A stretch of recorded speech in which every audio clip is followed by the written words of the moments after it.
नमस्कार दोस्तों, मैं एएसवी चैनल में अजय सिंह आपका स्वागत करता हूं। दोस्तों, हमारा देश जो है भारत, वो राज्यों का संघ है। यानी राज्यों से मिलकर भारत बना है। इसका सीधा सा मतलब ये होता है दोस्तों कि किसी भी एक राज्य का व्यक्ति दूसरे राज्य में जाके घूम सकता है, फिर सकता है, निवास कर सकता है, रोजगार कर सकता है। और अगर किसी राज्य में कोई सरकारी नौकरी निकलती है तो किसी भी दूसरे राज्य का लड़का या लड़की उस राज्य में जाके उस नौकरी के लिए अप्लाई कर सकते हैं, अगर वो एलिजिबल है तो। आजकल तो खैर ऑनलाइन का जमाना है, कहीं से भी बैठ के आप अप्लाई कर सकते हैं।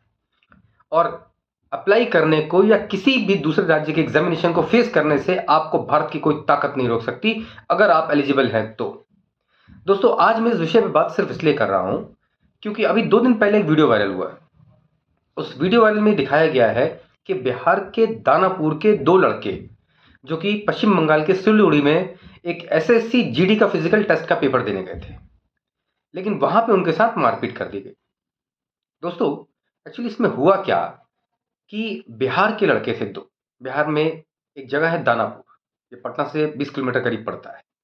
वहां पर वहां से 2 लड़के पश्चिम बंगाल का एक शहर है सिलीगुड़ी, वहां पे पेपर देने गए। जब वो दोनों लड़के एक अपने रूम में सो रहे थे तो कुछ असामाजिक तत्व जो थे, कुछ लड़के जो थे, वो उनके रूम में दाखिल होते हैं। उसके बाद उन सोते हुए लड़कों को उठाया जाता है और उनसे ये पूछा जाता है बांग्ला भाषा में कि क्या तुम लोगों को बंगाली आती है, तुम लोग बंगाली बोल पाते हो, समझ पाते हो? तो उनको कुछ समझ में नहीं आया। उसके बाद उन बंगाली लड़कों ने टूटी फूटी हिंदी में बोला कि तुम लोग यहाँ क्यों आए हो?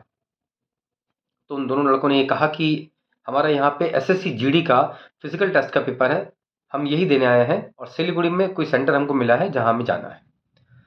तो उन्होंने कहा कि तुम लोग यहाँ क्यों आते हो, तुम लोग क्यों बंगाल के लोगों की नौकरी खा रहे हो, क्यों तुम लोग डुप्लीकेशन करते हो, तुम लोग अपने जो डॉक्यूमेंट्स हैं वो सब फेक तरीके से बनवा के हमारे बंगालियों की पूरी नौकरी जो है वो हड़प रहे हो, ऐसा क्यों करते हो तुम लोग यहाँ पे?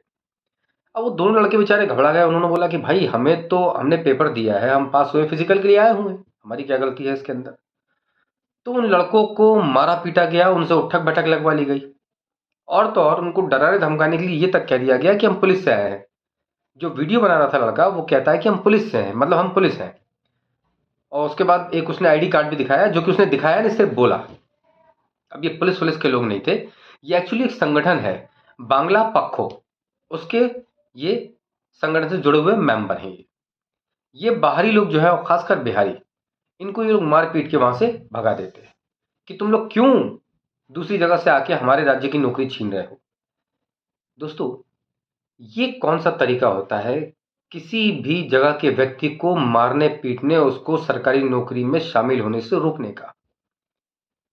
ये जब देश है, इस देश के अंदर कोई भी व्यक्ति कहीं भी नौकरी के लिए अप्लाई कर सकता है, अगर उस राज्य में डोमिसाइल पॉलिसी नहीं है। भाई, डोमिसाइल पॉलिसी का मतलब क्या होता है कि कुछ खास नौकरियां जिसमें उस राज्य के लोग ही केवल पार्टिसिपेट कर सकते हैं।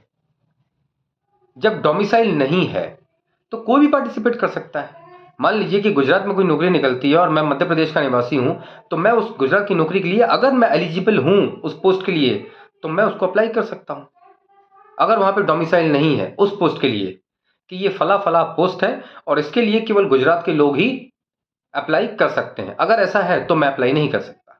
लेकिन अगर ऐसा कुछ नहीं है तो फिर पूरे हिंदुस्तान में बैठा हुआ किसी भी राज्य का आदमी उस नौकरी के लिए अप्लाई कर सकता है। ऐसे ही पश्चिम बंगाल में था, एसएससी का एग्जाम था, एसएससी जीडी के लिए। उन लड़कों ने एग्जामिनेशन क्लियर किया, उसके बाद उनका फिजिकल टेस्ट था। वो लड़के बेचारे वहां गए, वहां पे उनके साथ मारपीट हो गई और जब वीडियो वायरल हुआ तो उसके बाद हंगामा मच गया। और हंगामा तब और ज्यादा हो गया जब ममता बनर्जी की, एक तो हमें सरकार बड़ी अजीब व्यक्ति की है, ममता बनर्जी की सरकार में कोई एक्शन होता वैसे भी नहीं है, जब रेपिस्टों पे नहीं होता तो इन पे क्या होगा? अच्छा, जब उनको मारा पीटा गया, उनसे नाम पूछा गया तो उसने बताया अंकित यादव। जैसे उसने यादव नाम दिया तो दोस्तों मेरे दिमाग में एक बात क्लिक कर गई कि हमारे देश के अंदर अभी 2 लोग ऐसे हैं जो बड़ी यादववाद की राजनीति कर रहे हैं। एक अखिलेश यादव और दूसरा लालू प्रसाद यादव के लड़के तेजस्वी यादव। पिछले 20-22 घंटे के अंदर अभी तक एक भी ट्वीट नहीं हुआ एक्स चैनल पे, उसमें नहीं आया एक्स पे, कि एक यादव के प्रति वहां इतनी नफरत की वहां पिटाई हो गई पश्चिम बंगाल में। ना अखिलेश यादव ने एक भी शब्द बोला और न ही तेजस्वी यादव ने बोला। क्यों? क्योंकि ममता बनर्जी की गवर्नमेंट यानी तृणमूल कांग्रेस की गवर्नमेंट है पश्चिम बंगाल में। अगर यही किसी और पार्टी की होती जो इंडिया अलायंस का हिस्सा नहीं होता, तो आप देखते इन लोगों को, ये दोनों उछल उछल के उनका पक्ष ले रहे होते, यादव यादव खेल रहे होते। जैसा कि अभी आपने देखा होगा यूपी के अंदर एक मंगेश यादव को शूट किया गया, इनकाउंटर किया गया, तो पूरा यादव अखिलेश यादव यादव यादव उसकी डकैत की शव यात्रा निकल रही थी। ये बेचारा तो पेपर देने गया था, इसकी कुटाई हो गई, अभी किसी के मुंह से आवाज नहीं निकल रही है। खैर, ये तो आप समझती हैं पॉलिटिक्स वाला मामला है। मेरा कहना सिर्फ इतना है, मेरा सवाल सिर्फ इतना है कि जब भारत राज्यों का संघ है और भारत सभी राज्यों से मिलकर बना है, तो किसी भी एक राज्य का व्यक्ति दूसरे राज्य में जाके किसी भी नौकरी के लिए जाने की जरूरत भी नहीं, आजकल तो ऑनलाइन है, अप्लाई कर सकता है, किसी दूसरे राज्य में जाके रोजगार कर सकता है, निवास कर सकता है। उसको वहां जाने से कौन सी ताकत रोक सकती है, आप मुझे बताइए। अगर ऐसा हुआ, मान लीजिए पश्चिम बंगाल में हुआ ऐसा, उनकी गिरफ्तारी अभी हुई है थोड़ी देर पहले, अगर ये गिरफ्तारी उसके चंद मिनटों बाद ही हो जाती वीडियो वायरल होने के बाद, तो इतना विवाद नहीं बढ़ता। एक राज्य का व्यक्ति बेचारा दूसरे राज्य में जाके पेपर दे रहा है, आप उसके साथ वहां पे मारपीट कर रहे हैं, ये क्या तरीका है? और अगर ऐसा सब राज्य करने लगे तो फिर तो खत्म ही हो गया, देश ही खत्म हो गया ये। फिर तो कोई बाहर का आदमी कहीं नौकरी करने जा ही नहीं पाएगा। और अगर मान लीजिए कि बिहार के लोगों ने भी यही ठान लिया कि अब पश्चिम बंगाल के लोग पेपर देने आए जरा, फिर हम बताते हैं उनको, फिर क्या होगा? तो पश्चिम बंगाल के जितने लोग जो रोजगार कर रहे हैं या जो नौकरी कर रहे हैं बिहार के अंदर, उनका क्या हाल होगा? उनकी पिटाई चालू हो जाएगी। तो ऐसा तो देश की एकता ही खत्म हो जाएगी। ऐसे तो देश में कुछ बचेगा ही नहीं, जो जहां है वहीं रहेगा। अरे भाई, जब एक जगह का आदमी दूसरी जगह नौकरी करने जाता है तो संस्कृतियों का आदान प्रदान होता है। ये बात इतनी छोटी सी बात, ये इतने गधे समझ क्यों नहीं पाते? जितने भी, मेरा मानना यह है कि जो भी इस टाइप की सोच के लोग हैं, जो भी ऐसे संगठन से जुड़े हुए लोग हैं, चाहे वो किसी भी राज्य में हो, उनके खिलाफ कोई भी सबूत मिलता है तो तुरंत पुलिस को एक्शन लेना चाहिए, ताकि ऐसी वारदात बढ़े ना। क्षेत्रवाद जातिवाद से ज्यादा खतरनाक होता है दोस्तों। और अगर पुलिस उस पर त्वरित कार्रवाई नहीं करती है तो ये जो बात है ये बढ़ती है, ये बहुत ज्यादा बढ़ जाती है, फिर इससे नफरतें पैदा होती। आज बंगाल बिहार में चल रहा है, कल किसी और स्टेट में चलेगा, परसों किसी और स्टेट में चलेगा, तो ऐसे तो पूरा भारत ही खत्म हो जाएगा, कुछ बचेगा ही नहीं। और ये तो खूबसूरती होती है दोस्तों कि एक राज्य के अंदर मान लीजिए कोई नौकरी निकली, गवर्नमेंट जॉब निकली है, और हम किसी दूसरे राज्य के लोग वहाँ भरते हैं, अप्लाई करते हैं, और उसके बाद वहाँ नौकरी मिल जाती है, हमें नौकरी पा लेते हैं। हम एक नई जगह जाके काम करते हैं, वो हमारी चीज़ों से अवगत होते हैं, हम उनकी चीज़ों से अवगत होते हैं, ये तो बहुत अच्छी चीज़ है। इसमें मार पिटाई वाला क्या काम है? ये तो अच्छा है, वेलकम करना चाहिए आपको। और सबसे बड़ी बात है, ये नौकरी हमने पैसे के दम पे नहीं ली, ये नौकरी हमने अपनी काबिलियत के दम पे ली है।